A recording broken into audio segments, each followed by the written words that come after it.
The 2020-21 season countdown is brought to you by Oddschecker, your one-stop betting hub. Hi and welcome along to AFTV Transfer Daily, the show that keeps you up to date with players that have been linked with a summer transfer move to Arsenal. Brought to you today by Oddschecker, your one-stop betting hub, where you can get all the bookies all in one place, get all the best odds, insights. The link is in the description. We are counting down to the start of the season with Oddschecker, and there are only 7 days to go. 7 until the new season kicks off, and I'm really looking forward to it. Here's an odd for you. That one of the odds that Oddschecker have got: Thomas Partey to Arsenal, 8-15. I think we would all love to see that one happen. I've got news on that one later on as well. But yes. First of all, before I start the show, I've got to big up Eddie Nketiah, who scored a great hat-trick yesterday for England under-21s. They won the game by 6-0. Eddie, in fact, got a hat-trick, and Reece Nelson got one. So 4 goals by Arsenal players. Really good to see our young players doing so well, and good to see them in an England shirt. Can they progress up a next level? But it was good to see Eddie there scoring a perfect hat-trick, left foot, right foot header. Brilliant. Well done to him. So congratulations going out to Eddie Nketiah. And of course, the news that broke quite late last night, it's a very odd time in which Arsenal broke this news, was that Dani Ceballos has re-signed for Arsenal. No secret there. I've been saying it for days that he was in London to do that deal, and the deal was done. And that's great news for Arsenal. As I said, Dani Ceballos has been playing very well, especially towards the end of the season. He became a key player for Arsenal and a key player in that system that Mikel Arteta was looking to play, which obviously is playing out from the back. He's that kind of key guy who receives the ball in midfield on the half turn and then links up all the play. And remember that big goal he scored against Sheffield United in the quarterfinals of the FA Cup. Remember his contributions right throughout that run. And I think it's really good news for Arsenal that he's returned back. I think we'll see a better Dani Ceballos, more consistent Dani Ceballos. Number one, because he's going to be under Mikel Arteta. Remember, for a lot of his season last year, he was under 2 different managers, Unai Emery, Freddie. He was out injured for a long time, but he really flourished under Mikel Arteta. And he said that himself in his interviews, that, listen, it was really Arteta. He felt the love from the fans as well. All those sort of factors were the things that made him return.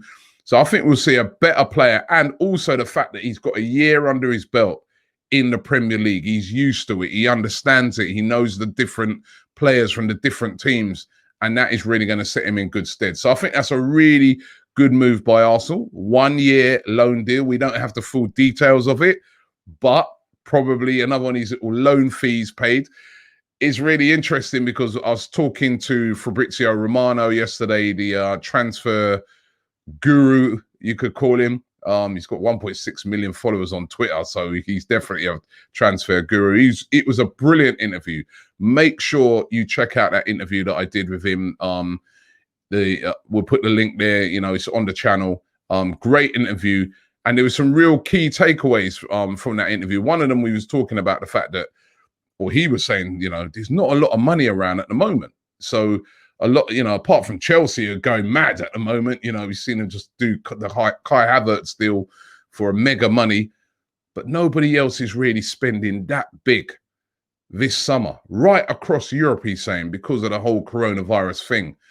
And, you know, a lot of these loan deals are being done, you know, which effectively, as I keep saying every day, a loan deal is kind of like you're buying a player for 1 year in a lot of cases. It really has shifted from how it used to be. And he's saying that loan deal method is something that's been used for a long time in Europe. It's a real regular process. So, and it's really interesting, some of the key takeaways from him, talking about the Gabriel deal.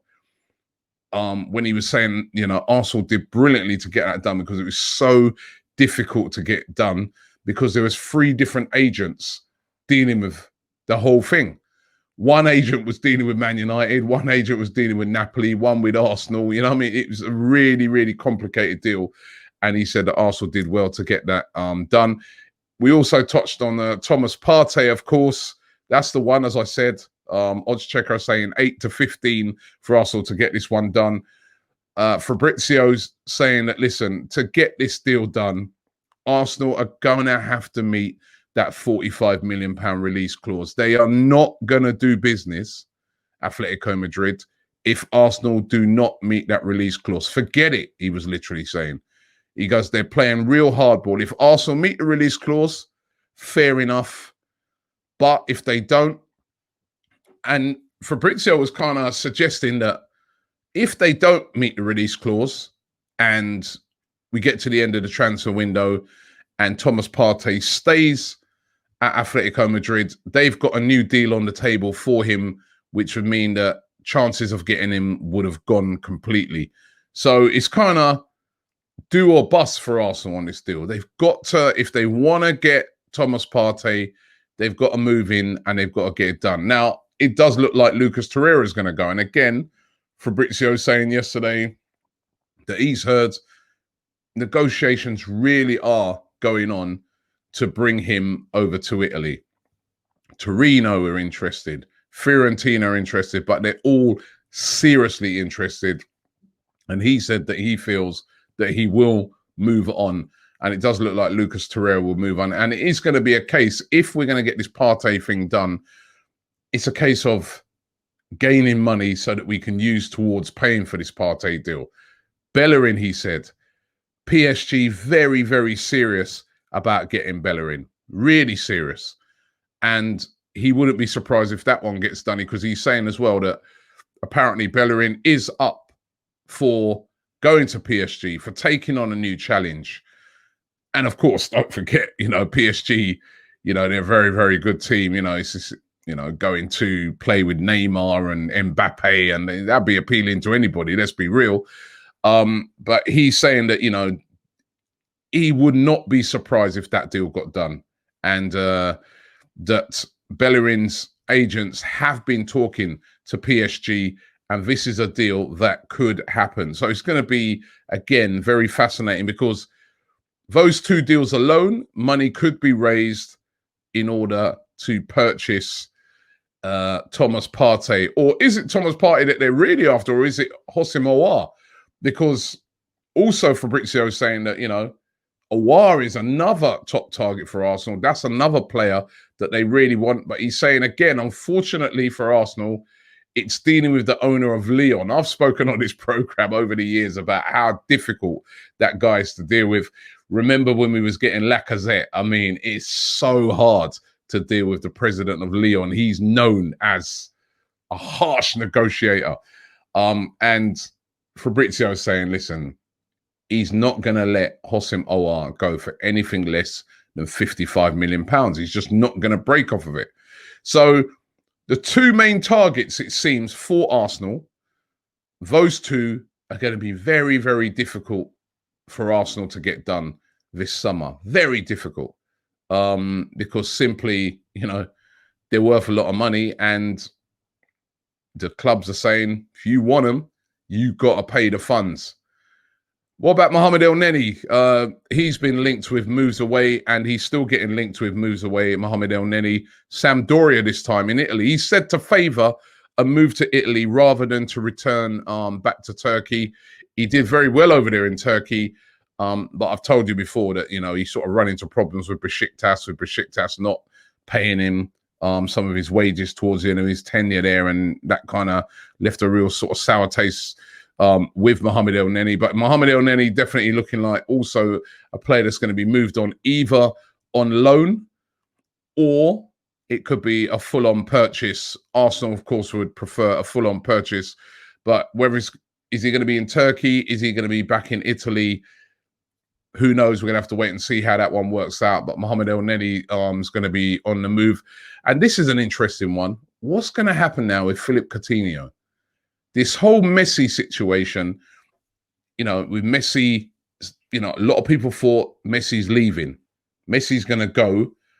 And people was sort of suggesting, right, now that Coutinho's returned back from Bayern, the fact that Messi's going, there's no way they're going to let Coutinho go as well. Now, of course, the news breaks yesterday that Messi is staying. He's 100% staying at Barcelona. They announced it as well, at least till the end of the season, when he'd then be able to walk away on a free transfer. I'm sure Barcelona will be hoping to tie him back down, but they've got him for another season, Lionel Messi. So what happens with Coutinho now? Will he stay? It's a bit of a mess over there at Barcelona because they're on the verge of selling Luis Suarez as well. So does that change anything? But then Luis Suarez is a striker. There's rumors that Barcelona are looking to bring in Memphis Depay. It's such a crazy club, Barcelona. But what's going to happen with Coutinho? And will Arsenal, again, turn their attentions to Coutinho, especially if it's difficult to get, for instance, a Houssem Aouar done? Could they then turn their attentions back to Coutinho, try and bring him in again? What we've been talking about earlier, this sort of loan, 1-year loan deal could be a possibility where they pay like a loan deal. As I said, it's effectively like you're buying a player for a year or loan with an option to buy. Should Arsenal move back in for Coutinho? Again, I've said it many times. I like him. I think he'd be great at Arsenal. We saw him towards the end of the Champions League making major contributions off the bench for Bayern Munich. He has returned back to Barcelona. I think Arsenal, especially if we can't get Aouar, which is going to be difficult to get because we're going to have to stomp up the cash, go for him. I think it's going to boil down, looking at it now, because, if you listen to what the Arsenal hierarchy are saying, they're not finished yet in the transfer market. They've got Gabriel, they've got Willian, they've bought back Dani Ceballos. But I think there's one big signing out there. And to me, I don't think they're going to get all of these guys, obviously. But I think it's going to be one of, or I'm hoping, but I really do think it's going to be one of those three. Coutinho, probably doubtful. Difficult to do, but could be done at you could never know. You could see that one being done at the last minute. Coutinho coming in on a 1-year loan deal, possibly. Houssem Aouar, I think Arsenal would love to get that one done. He's a very, very talented player. Long term, the perfect replacement for Mesut Ozil. So there's Aouar there, or Thomas Partey. They ain't got money for all three of those. It could be one of those that gets done. If it can only be one, which one do you think is the most important one to do long-term for Arsenal? Let me know in the comments below. Thanks for watching the show today. Thanks for Odds Checker once again. The link is in the description. As I said, we're counting down the season. 7 days to go. Make sure you have yourself a great Saturday. Check out the podcast coming out today with me and DT. It's brilliant. It's a brilliant podcast. Make sure you check it out. Bias Premier League show from yesterday and that Fabrizio Romano interview. Brilliant. Make sure you check that one out as well. Thanks for watching the show. And we will be back tomorrow. Robbie here from AFTV. We just got to say a big thank you to everybody who follows us across our various channels. Over 1 million followers on YouTube. Don't forget, you can now also catch us on Reddit. We're on Reddit, so get involved with us on Reddit and also on TikTok. Keep it AFTV, baby, right here.